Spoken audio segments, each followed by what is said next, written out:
Hi, this is Chase Young from the Mommy Rebellion with my youngest again, because she comes to all of these. And today I'm joined by Allison Bloom, a wonderful dynamic mother of 7 who homeschools and does like everything else. You think I do a lot? You haven't met Allison. But we're not in competition ever. No, We're never. just living our lives joyfully. So, Allison, we were specifically going to talk today about what it's like to transition kids who are homeschooled into a more traditional high school setting. Yeah. My oldest is turning 25 this fall, believe it or not. And obviously, she was my first one. She's fully homeschooled through middle school, and she did part-time at the high school in 9th grade and then went full-time by 10th grade. And every one of my children since then has done some slightly different version of that. Sorry, pedestrian. I am driving well. I did not just hit a pedestrian. When you're like inching through the crosswalk and somebody walks into the crosswalk, but you're partway through the crosswalk, and it's a little bit hard to. Small town Maine, it's so much fun this time of year. Right, exactly. So I was saying that before we started recording that it's appropriate that I'm answering these questions while I'm driving. Nobody's in the car with me right now, but this is where I spend a lot of time and have ever since my kids got more involved in school. Homeschoolers understand what it's like to drive kids here and there and everywhere. You've got a field trip, you've got, whatever, Girl Scouts, Boy Scouts going on. But then it gets even more intense once they start doing things in a public school setting or school setting outside of the family. So for me, when Mary Catherine started, it was kind of terrifying. And I was really open with her about it because I'm open about everything. I was like, look, Mary Catherine, when I come to pick you up and you're not there, I don't know if you're like shooting up heroin behind the gym. And she's like, you guys know Mary Catherine, she is not the shooting up heroin behind the gym type. It's more of a reading in the library and forgetting what time it is type. And this was way before cell phones and stuff like that. So definitely a lot easier for me to get in contact with my kids now. Although my high schoolers mostly don't have cell phones when they start high school, with the exception of my current high schooler, partly because he's dyslexic and it was just easier for him to communicate. But I think it'll be hard for each successive kid because the social life is so much on cell phones right now. So I think our age of introduction of cell phone is going to be somewhere in the middle of high school just because of that social aspect. But even with Mary Catherine, I was very guarded. She didn't have Facebook and stuff to begin with because I just had been exposed to this idea that sounded right to me, that high school is a time when you're really trying to define who you are and trying on different things. And when you're in social media and you're starting high school at the same time, then not only do you have all these different venues where you're trying on different personas, but the social media is like 24/7. So you never get the break when you come home and now you can relax. And so for me personally, it was really important for everybody to have at least 1 year in high school before they really got hooked into that social media aspect of it. And to gain maturity and to sort of have that freedom to try things on without the pressure of the, social media bullying and stuff like that. Practically speaking, it was just great to hand over their education. It was a relief. And really was not very hands-on at all, except for when Thaddeus started because of his dyslexia and his difficulty with organization. John and I definitely spent more time. He's so much more organized, so much more motivated than any of our other kids because of his learning disability. He's the only one of our kids who ever had straight A's. So it's just sort of ironic, all the other kids like, oh no, whatever. I can read a chapter book, no problem. So I'm just not going to read it because I don't want to do the homework. And Daddy is so anxious being able to read the homework that he is doing it right away.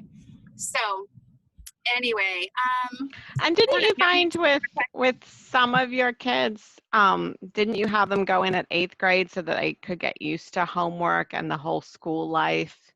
Or did you do them all at high school? Well, Thalia, honestly, it sounds really nice and rational of you to put it that way, but I fired Thalia from homeschooling at the end of 7th grade. She was such a nightmare to deal with. I like reworked her science curriculum 3 times that 7th grade year, and finally just getting a stupid workbook off Amazon and, read a page, answer the questions, and her answer would be, I have no earthly clue, was what she would write in the workbook. So Yeah. at the end of that year, I told John, look, she'd be getting a great education if she would do anything, but she's not doing anything. And John was like, well, we could try this or that, blah, blah, blah, with homeschooling. And I was like, how about we try? I'm 40 years old, pregnant with my 7th child, and I'm done with this child. And this Thalia. And so he was like, okay, back slowly away from the rapid pregnant woman and put the kid in public school. But then honestly, that came with its own, I'm pulling over so I can finish talking to you before we lose data because I'm driving down my peninsula. Starting in middle school is way more intense and comes with its own bag of problems. Not problems, but work. It's not any less work. I think high school, whether you're sending your kid away or staying home, I think high school is always less work because they really should be much more self-directed, self-motivated. All of that good stuff is going to happen whether you homeschool or go off into high school. And you're still going to have conflict because teenagers are still teenagers no matter where they are. You still need to have a high level of self-control. In my experience, parents that are the same sex as the teenager need to work on not becoming a 15-year-old again. John and I have both struggled with that. There's something about interacting with these people. They're so vicious. They're so mean. And they know all your buttons. Oh my gosh, it's so crazy. It's amazing. You can really appreciate it. So, but it gets easier if you have, 4 or more children. It gets easier. I don't know. Mine are all girls, so John Henry did do 8th grade at the high school. He was considered an enrolled 8th grader at the high school. So he was like part-time. And honestly, I don't know if that was the best thing for him. I think it was hard for him in some ways.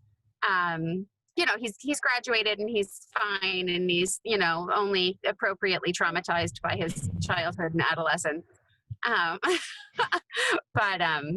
But I don't think it necessarily was the best thing because he was not, boys are so immature. Anyway, whatever. So you've talked about how it was like logistically and how in some ways it was a relief to hand off their education. But did you as a mom have were there points where you were really sad that they were now in school? Or had you guys planned from the get-go that they were always going to go to high school? We honestly hadn't planned it from the get-go. I love the syllabus that we use, the school. We're Catholic. We use Mother of Divine Grace School. We've done it with all of our kids from kindergarten on, and I love it. So I was sad. And because I'm me, part of my sadness was that perception that I'm not good enough, that I failed, that I've got other friends in the Catholic community who've been successful and have been able to homeschool their children through high school, and I am a failure because I wasn't able to. And obviously those are not healthy things to say to myself, and I've had to let that go and understand that every family is different, and we really are just trying to meet the needs of our children and our family at a given point in time. So yes, I was sad, but then some of the sadness just comes from acknowledging that everybody's growing up. And that's just always there. I mean, my husband, John, really coined it perfectly when Mary Catherine was a little toddler person and we were looking at her sleeping, which we loved doing. And he said, it's like every day is a death because we will never see that Mary Catherine again. And I was like, you are the most morbid person. But there is truth in that too, Absolutely. It's absolutely true. But then every morning is a new rebirth. And who am I going to encounter today? So, there's the other side of that coin. But the passage of time and children growing is a sorrowful thing. But, if we didn't have sadness, we wouldn't have joy. There's so much joy as they grow. I spent the morning with my 21-year-old. It was just, she's still my daughter. And I know people are like, my children are not my friends. But she's one of the funnest people to spend time with. I love her so much. I love spending time with her. So as they grow, the joy it's different. But look at the baby. I I just want to kiss know. the baby. I know. I Yeah, definitely feel the what John said with this one, like every day, especially lately, she's been doing so much brain development. It's like, who are oh my you? God.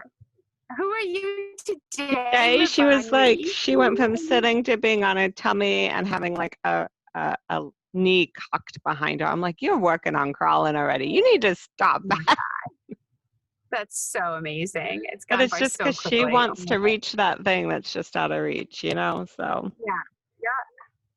Such a beautiful baby.